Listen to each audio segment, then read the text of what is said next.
Welcome everybody. My name is Cara and I work for Women in Ocean Science. I am the social media manager for the page. And this is Lucy. Lucy is doing a wonderful webinar for us today. Amazing. Whoa. Thanks so much, Cara. And thank you everyone for joining this evening. I'm pretty sure it's everyone's evening, so good evening to you all. I'm really excited about this workshop. I hope you find it useful. I think the presentation will go for 30 to 40 minutes. And then, as Cara mentioned, I'm really happy to take any questions that you have. My name is Lucy Dickie. So I'm a Communications and Outreach Officer at the Palau International Coral Reef Centre. And I'm going to present projects from my work in communications and outreach here at Pickwick.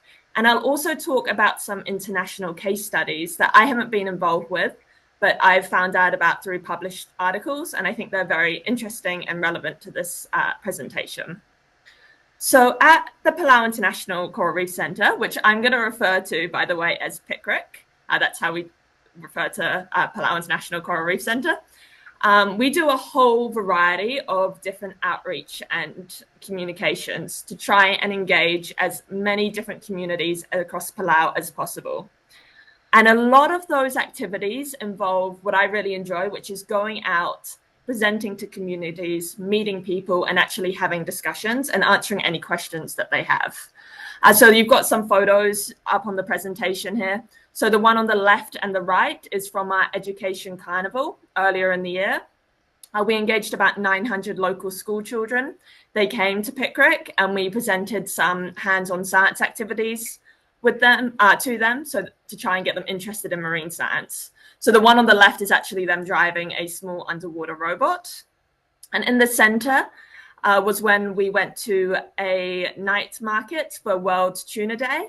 And we were talking about the importance of researching tuna larvae or tuna babies in marine protected areas. So that's the part of this job I really enjoy, is going out and meeting with people. We also do kind of the written and digital forms of science communication, like social media, press releases, and newsletters. I can't seem to move my presentation. Did you guys just see that move? Yeah. Have I moved on to the, sorry. You're on the next slide. Yes, I've moved on to the next slide. There we go. All right, so just a little bit about my background. So I have a Bachelor of Science in Marine Biology and a Master's in Science Communication, endorsed in Creative Nonfiction Writing. So those are both from universities in New Zealand. And I spent 3 years, basically over COVID, working as a science writer in Okinawa, Japan. And that was really broad science writing. So we were covering marine science, but also quantum physics, neuroscience, terrestrial ecology, all kinds of different science. But marine science was what I'm really interested in. So at the end of 2022, I took the job as a communications and outreach officer here at Pickwick, and I've been living in Palau for almost 3 years. So Palau is a small island nation in the Western Pacific. If you can see, I don't know how clear the pictures are, but in the top left, there's a map, and it shows Palau in the center. It's really hard to see on maps because it's very, very tiny, but it's near the Philippines, Guam, and Indonesia. And it's really well known for its marine conservation initiatives. So it has really strong traditional practices, which show conservation of marine resources over centuries. And then in 2009, Palau became the first national shark sanctuary. So it closed all shark fishing. So it has very vibrant shark populations. And then in 2015, Palau established the Palau National Marine Sanctuary, which is one of the largest marine protected areas in the world. It covers 80% of Palau's EEZ. So that's nearly 500,000 square kilometers of ocean. And my life, both in and out of work, is very ocean orientated, hence the ocean themed cakes that you might be able to see. But I'm a member of an outrigger canoe team. I also love scuba diving and underwater photography, and I am obsessed with nudibranchs and other tiny marine critters, which is weird because Palau's very known for its megafauna. So often there'll be like a manta ray flying over my head while I'm scuba diving, and I'm like that weirdo looking at a tiny patch of sand or rock trying to find a nudibranch to photograph.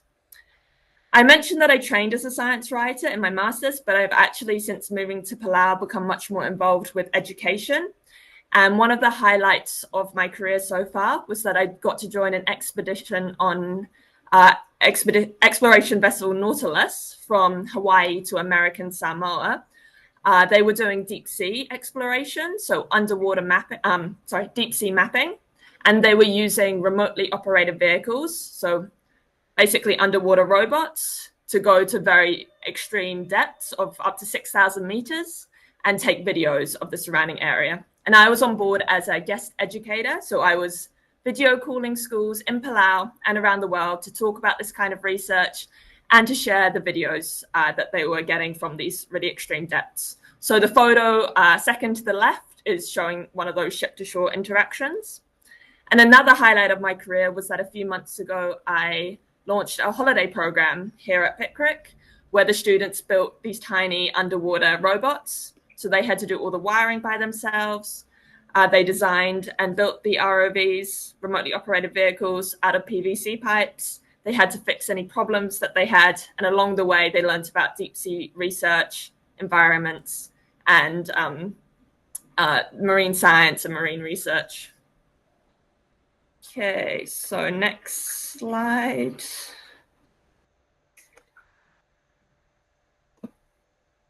All right, so Pickrick was established in 2001, and it covers a wide range of marine research here in Palau, from coral reefs and mangroves to the deep ocean.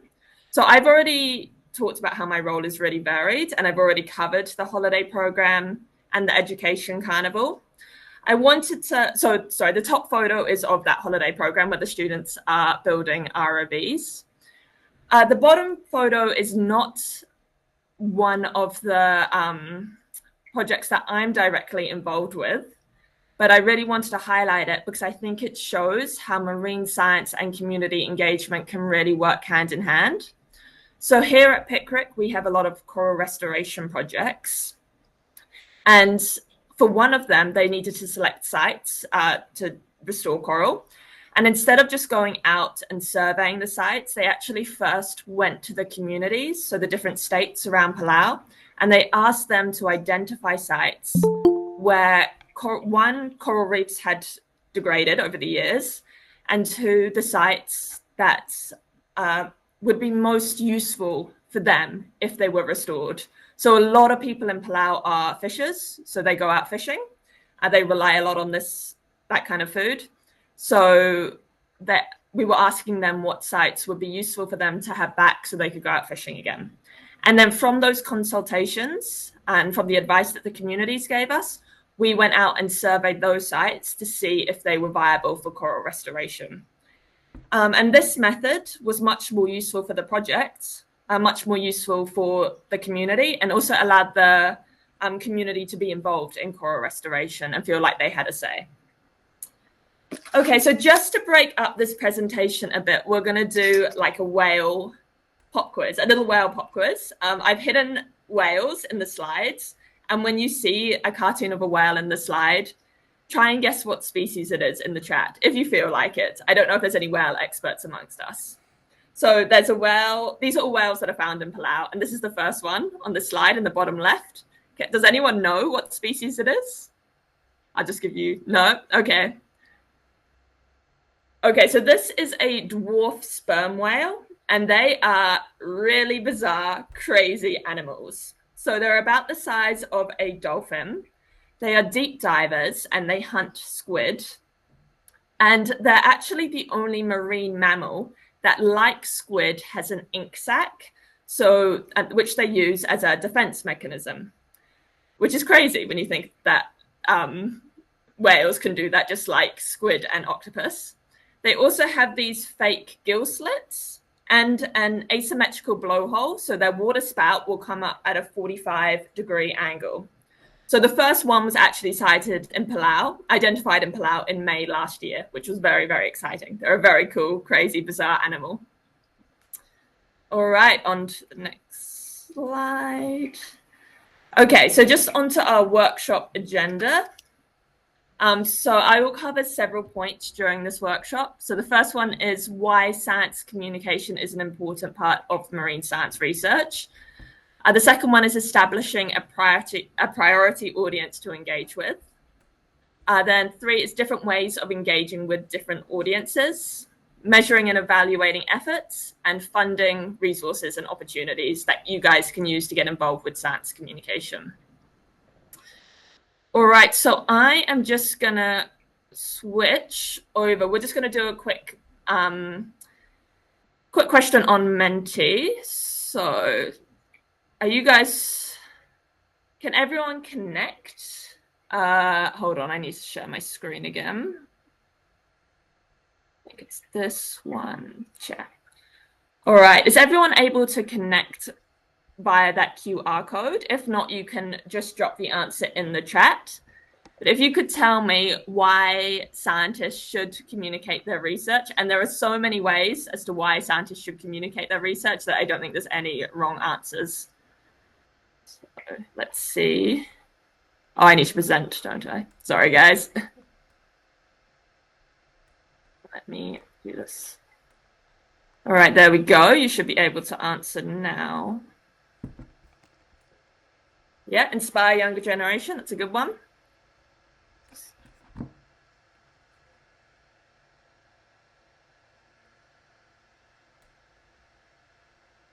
And you can put as many answers as you want. There's really no incorrect answer here. So I'll just give you guys like 30 seconds to a minute.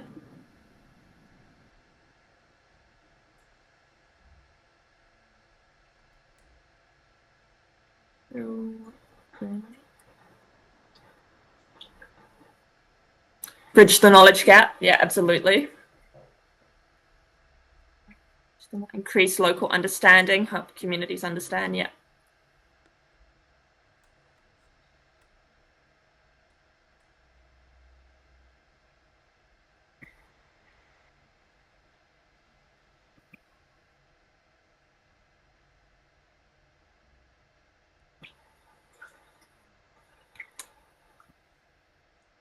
Okay, yeah, they're all really good answers. And yeah, as I mentioned, there's no incorrect answer. Bridging the knowledge gap, very, very important. Inspiring younger generations. That's what I basically do because I lead our education programs here. Oh, there's another one. Shareholding knowledge. Yeah, for sure.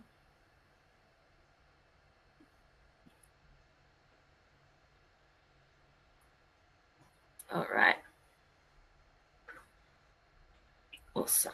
So I'm actually just going to quickly screenshot this.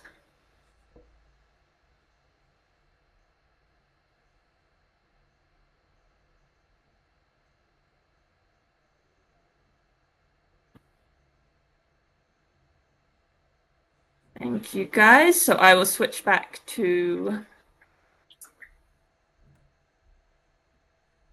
sharing my presentation.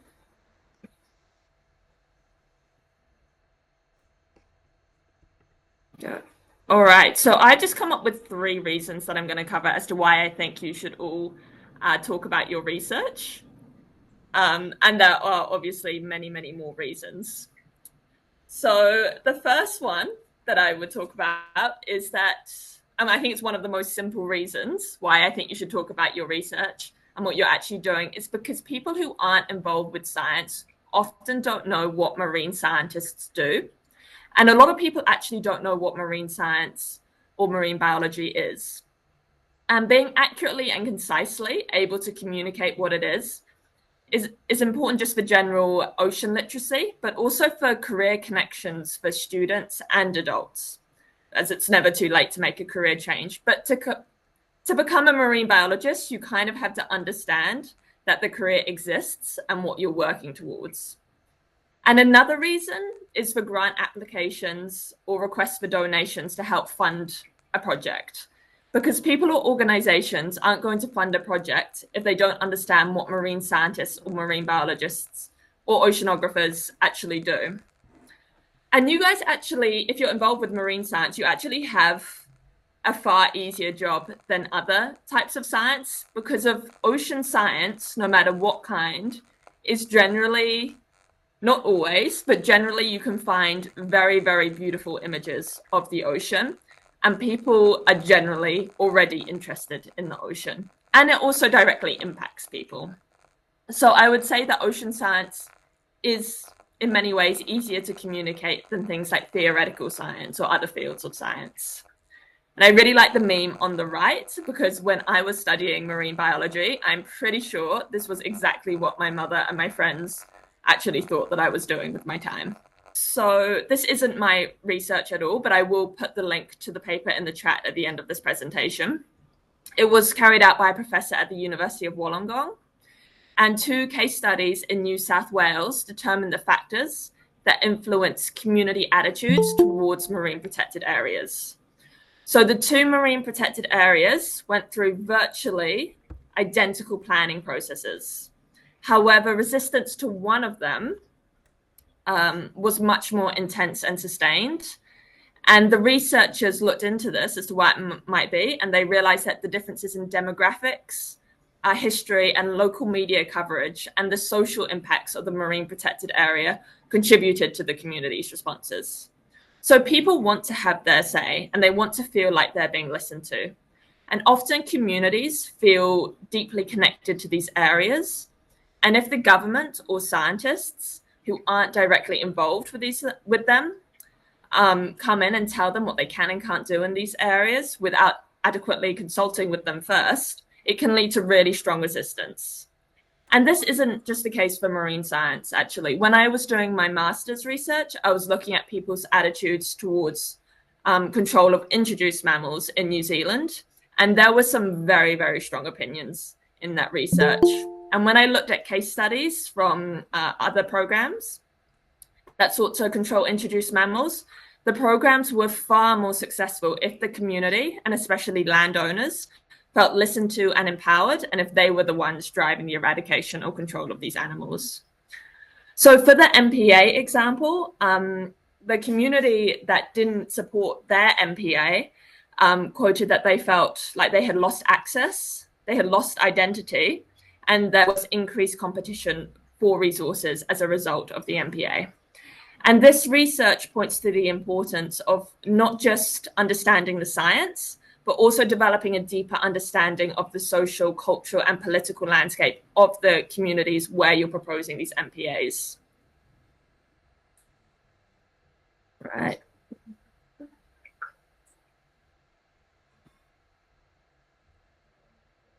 So for science in general, not just marine science, communication is now essential because of misinformation is spreading so rapidly. So people are having all kinds of information thrown at them with little regard or consideration as to whether it's true or false or based on any form of scientific evidence. So researchers must proactively share their expertise and ensure their findings are accurately being understood, and also build up trust within the communities where they're carrying out their research and with whom they're communicating with. And that's no easy task at all.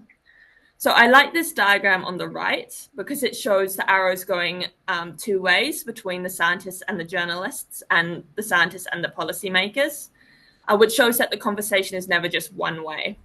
It's not just scientists telling non-scientists facts and information about their research and then expecting that to be implemented. It's actually an opportunity for everyone to share their knowledge and beliefs and concerns so they can reach a point of understanding.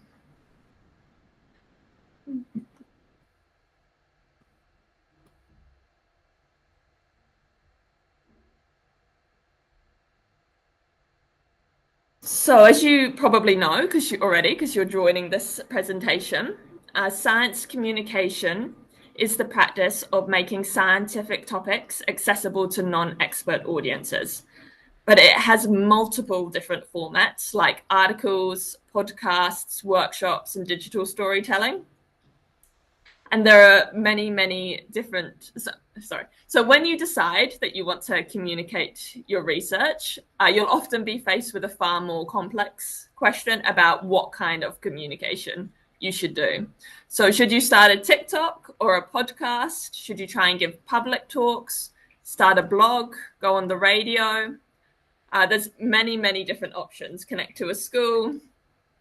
And I'm a communications and outreach officer, so I do this full time. So I can actually do several of these options. But if you're a researcher who's looking at doing science communication on the side, then I wouldn't recommend trying to do everything. Really, you want to pick one or maybe two channels and work with that and see what works for you. And deciding which one will depend on who you want to reach. All right, so just before we move on, we have another whale in this slide. And can anyone tell me or hazard a guess as to which species this one is? It's another species of whale found in the Pacific Ocean. Okay, so this one is a Bridis whale. They are huge whales. They're one of the largest ones in the world. And we had a really cool encounter last year when researchers came across a feeding frenzy, just not even that far, maybe like an hour on a boat ride from the capital of Palau. And that consisted of 4 Bridis whales, a school of great hammerhead sharks, and many different species of birds feeding on bait fish. So as I mentioned, this is one of the largest whales in the world, reaching lengths of over 15 meters. And their water spout, can reach up to 4 meters in height. So I'm a relatively tall woman. I'm 1.81 meters. So their water spout reaches more than twice my height, but that still pales in comparison to the largest whale, the blue whale, whose water spout can reach up to 6 meters in height. So it's kind of crazy how high these water spouts can go. Okay, so thanks, Jenny. Moving on to the next slide. Okay, so you really need to think about who you are speaking to when it comes to your science communication. Because quite simply, if you try to reach everyone, you won't reach anyone. And I've often found that the best way to do this is to think about the ideal person you want to engage with. So is it a school student? Is it a teacher? Is it a policymaker? Someone in business? And then you design an avatar based on your ideal audience or that ideal person. So you can think about where they work, what their beliefs are, what they really care about is very important, and what social media platforms they're on. Do they still read the newspaper, or do they scroll on social media for hours? And from then, you can really dial in the kind of communication that you want to do.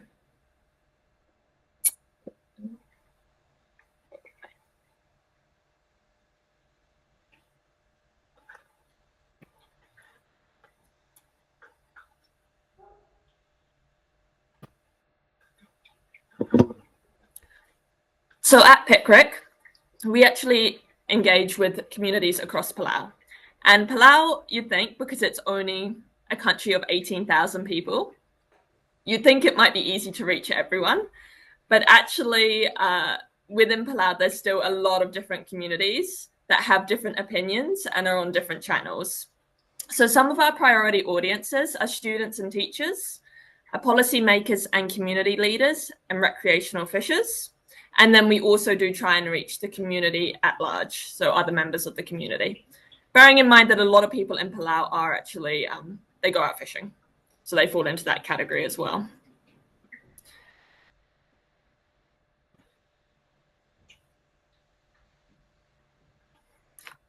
So if, for example, we wanted to connect with heads of households who are quite influential members of their family or village, or village elders who are really well respected within the communities, then we probably would assume that that demographic isn't on social media and doesn't visit our website as much. Some of them still are, but I think predominantly it's safe to assume that most of them aren't. But they're much more likely to still buy the local newspapers and read the newspapers, or to attend a community meeting. So if you want to connect specifically with that audience, we'd publish articles in the 2 local newspapers here, or we'd organize a community meeting with a state office and extend invitations to community members.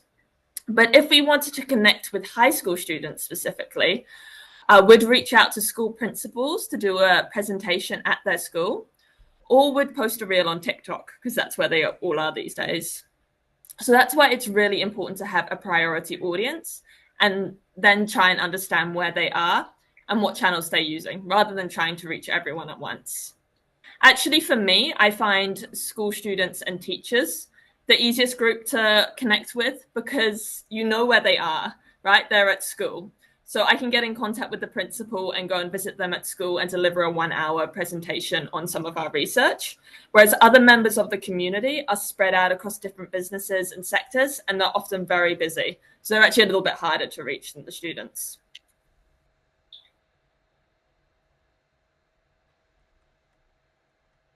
Okay, so we also create resources that we can give out to community members, like calendars, t-shirts, and stickers. And because everybody loves stickers, I'm going to talk specifically about them.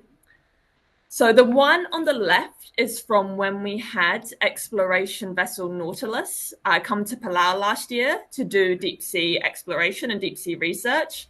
So we ran a sticker competition so that students could design an emblem for the expedition, which was called Libu's Voyage.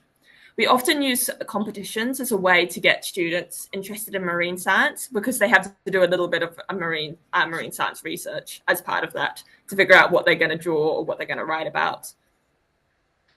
We had between 200 to 300 submissions in total. And this sticker on the left was based on the top submission, and then we could hand out the stickers to school children and to other community members as well. And the other 2 stickers are from a collection of 10 that we created on reef fish research. So one of our research projects is looking at the size of reef fish, the size of maturity of reef fish. So once they've had a chance to spawn, that's what the number is at the top. So the 14.1 inches or the 9.9 inches. So we want the fishermen to wait until they're at least that size before they catch them, so that these fish have had the chance to reproduce before being caught. So we created 10 stickers of 10 different fish with the size of the fish that the fish needs to be.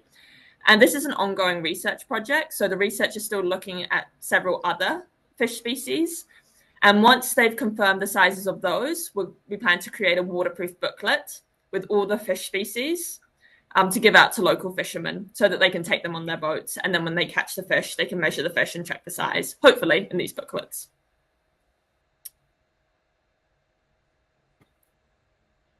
All right, slide.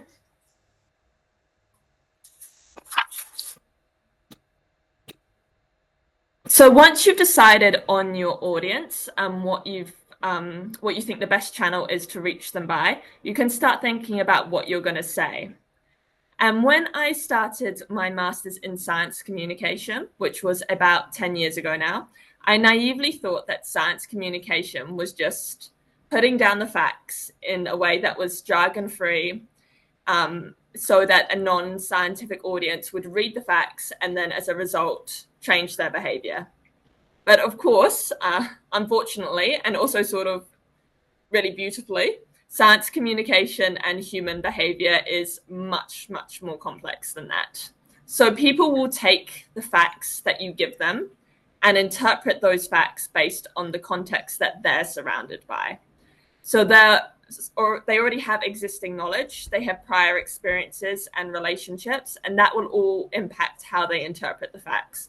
And actually, changing opinions and changing behaviors is very difficult to do. So what you want to do is dial in on the key points that you're trying to make. So if we just quickly go back one slide and you look at these reef fish stickers, the key point that I really wanted to make when I was creating them was the size the fish needed to be when it was being, the size the fish needed to be at maturity. So it needed to be at least this big before it was being taken out of the water. That was the one key point I wanted to make. I didn't talk about the fish's life history or give any other photos of the fish or anything like that. It was that point. We also included the Palauan name, the scientific name, and the common name.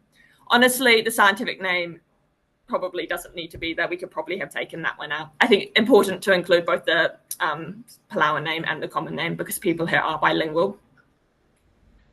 But so for your, sorry, I'm going to go back to the next slide. So for your science communication, you really just want to think of one very key point that you're trying to get across. And then you want to shift from the data, your scientific research, to telling stories. So one of the most powerful tools in science communication is storytelling. And you need to take that key point and put it in the broader context and make it something that people care about. So as I mentioned before, everyone has this prior knowledge, they have experiences, and they all have things that they really care about. So if you have these key points and you kind of insert it into their world, then they're going to care. So there are different ways you can do this. So you can connect your research to justice. A good way of doing it is to actually focus on local and the personal impacts of your research. You can empower people with specific achievable solutions, and you also want to find common ground. All right, so there's another whale here, just before we move on. Any ideas which one this is? So this one is a sei whale. This is the third largest species of whale in the world, and it's the largest one that's been confirmed in Palau's waters. It was only confirmed in Palau's waters in May last year during cetacean surveys. It gets to 21 meters in length, so it is absolutely huge. It's only behind the fin whale and the blue whale. And the blue whale, I believe, gets to between 24 and 25 meters in length. And it's said that a baby whale could actually fit in the mouth of a blue whale. So very, very big animal.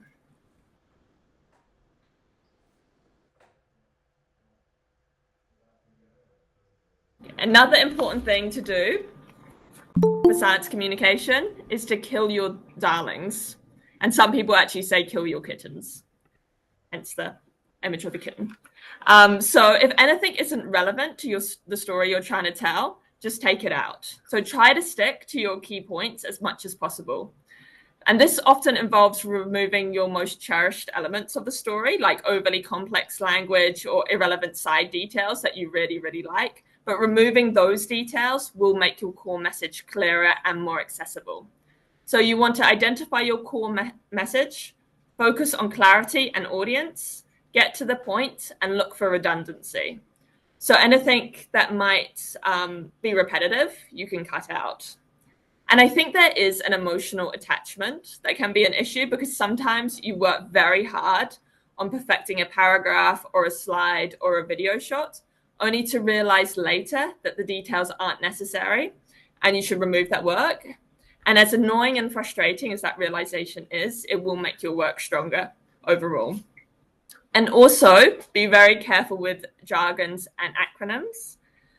So for example, at the start of this presentation, I mentioned that PICRIC stands for Palau International Coral Reef Center, and that I was going to refer to it as PICRIC. But I know that a lot of people have actually joined the presentation after I said that, so that's probably quite confusing for them. We tend to subconsciously assume that everyone knows what these acronyms or jargon, scientific jargon is, especially if we're using them a lot. And in Palau, we're actually especially bad for that. We have things like PICRIC, PCS, PCC, PNCC, and we all know what it means because we use them daily, but anyone visiting Palau would get very, very confused. So a really good way to try and make sure your science communication doesn't have any scientific jargon or acronyms, or all the acronyms are spelled out, is to think about whether your grandmother would be able to understand it, or whether like a 12-year-old cousin would be able to understand it.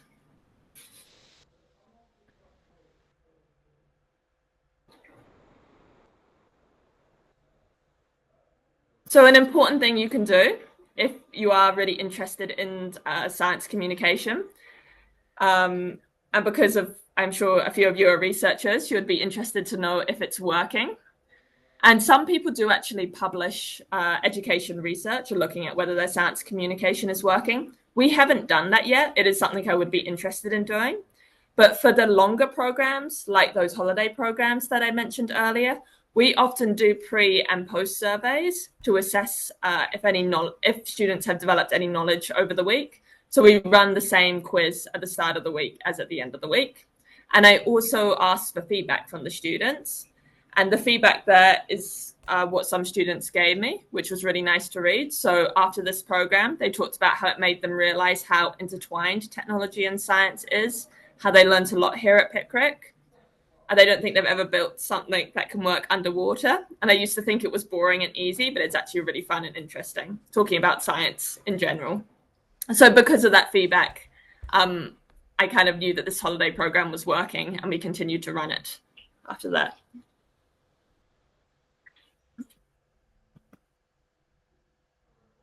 Okay, before I talk about funding, opportunities and resources, there is one final whale there, and I'm very sure that most of you would know what one that is.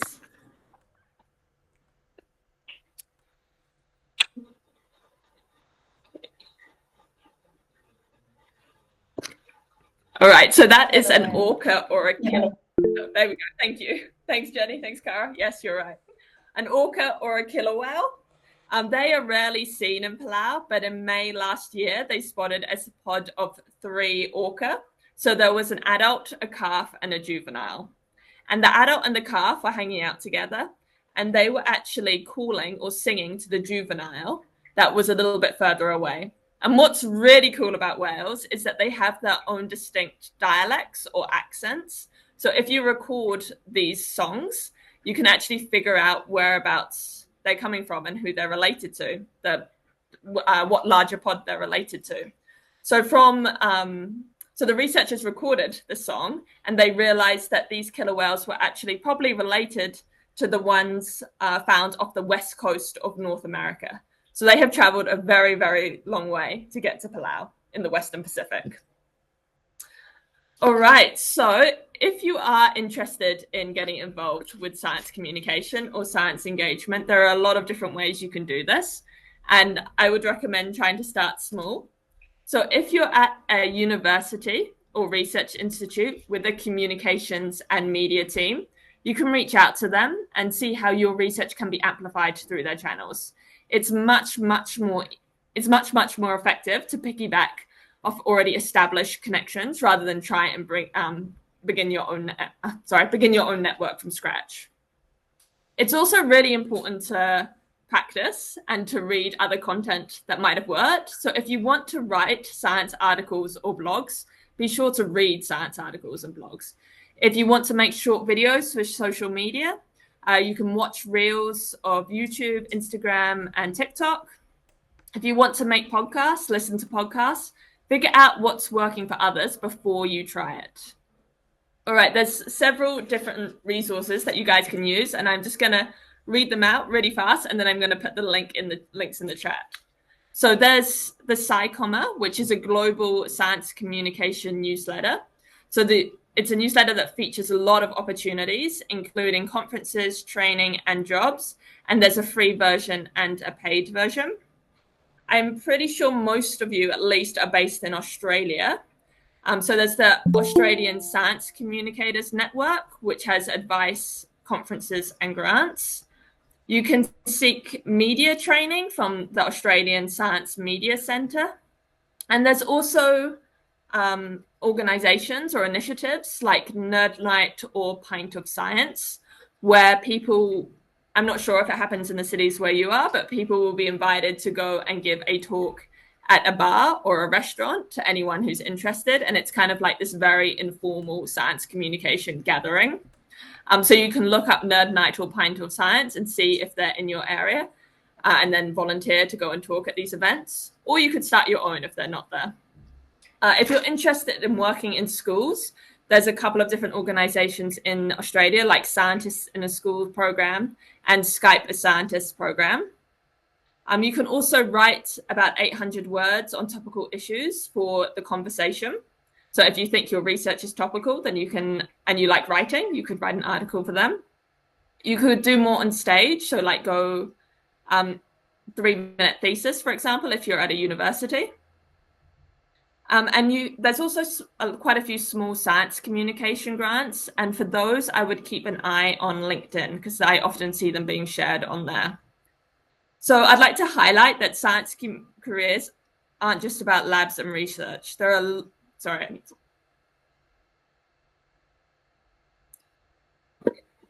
So there are many more paths that can be taken, from policy to conservation to community engagement.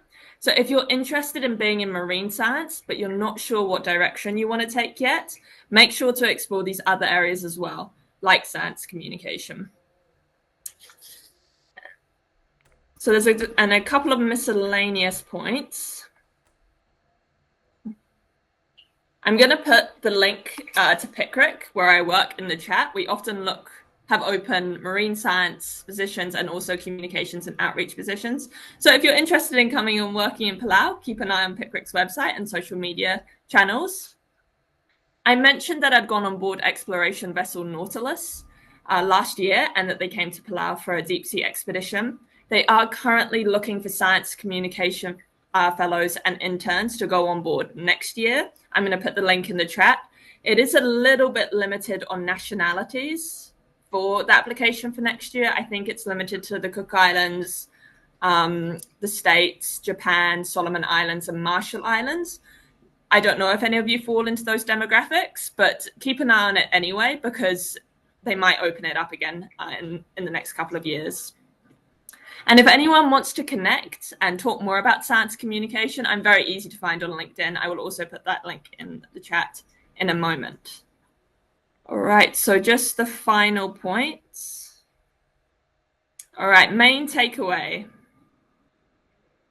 Don't let your science get lost. So the public is likely funding at least part of your science, so they should have access to it. And by access, I don't mean an abstract if you've published a paper. I mean, they should be able to understand and enjoy your science. So try your best with science communication. Dial in on your audience, decide who best it is to communicate to. Think about the key points you want to get across from your research and how you can make those points resonate with the audience you're trying to reach. Think about what they care about. Kill the jargon and any acronyms. Would your grandmother be able to understand it? And finally, have fun.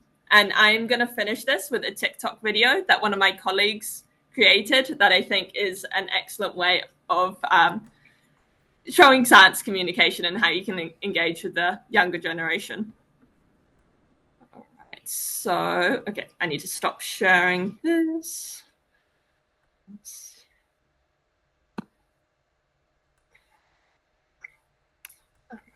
There you go. And I hope you guys can see this when I press play. Hey besties, the Palau aquarium hits different, no cap. Our mangrove display understood the assignment. On the verge of meant to be, look at some fish. Geek Moon! The deep sea exhibition gives main character energy. We have two arm. Look, he obsessed. Gives you slaps. Clam aquaculture. Very cutesy, very mindful, very demure. Slay. Pop-off queen. This is a pipefish. Facts. Our touch tank is a big flex. Living rent free. Our traditional fishing display has immaculate rides. Check out our drip. Looking to learn more about Palau ecosystem? Palau Aquarium got you covered. For real. Got FOMO? Come enter your marine science era.